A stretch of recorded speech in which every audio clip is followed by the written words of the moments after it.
Siswi SMP di Bengkalis yang ditemukan tewas ternyata dibunuh kakak kelas. Kejinya lagi, korban disetubuhi pelaku sebelum dibunuh dan dibuang ke semak-semak. Polres Bengkalis berhasil mengungkap kasus temuan siswa SMP yang tewas dengan kondisi mengenaskan di Jalan Lintas Duri, Pekanbaru Kelurahan Balai Raja, Kecamatan Pinggir, Kabupaten Bengkalis, Provinsi Riau, Sabtu, 2 September 2023, sekitar pukul 21.20 waktu Indonesia Barat.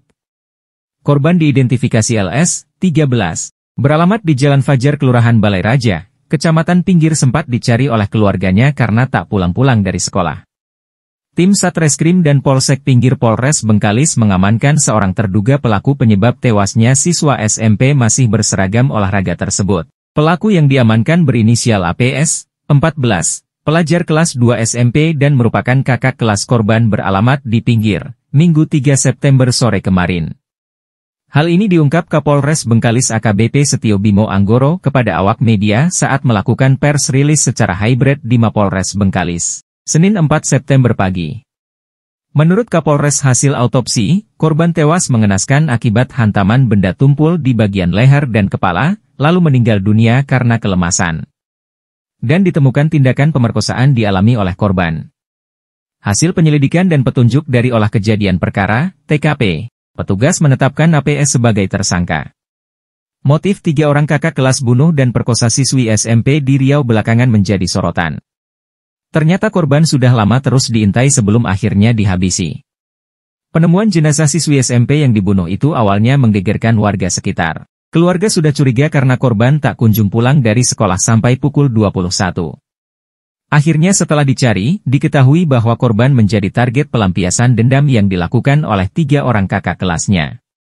Untuk sementara ini, kata Kapolres, motif pembunuhan diduga karena rasa suka dari pelaku namun ditolak korban.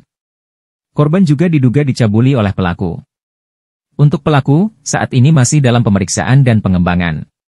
Dari CCTV korban pulang sekolah lewat bengkel sendirian sebelum kejadian. Korban diduga sudah diintai karena korban selalu pulang dan pergi sekolah dengan jalan kaki.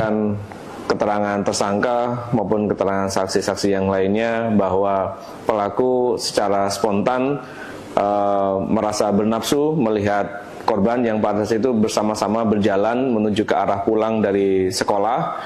Di pinggir jalan, tersangka kemudian langsung melakukan penyerangan kepada korban. Karena korban melakukan perlawanan, kemudian tersangka melakukan pemukulan dengan kayu yang pada saat itu memang ada di TKP. Setelah korban lemas dan tidak sadarkan diri, kemudian pelaku masih melakukan tindakan berupa pemerkosaan. Bimo Anggoro mengungkapkan bahwa pelaku yang membunuh korban merupakan anak di bawah umur, berinisial APS, 14.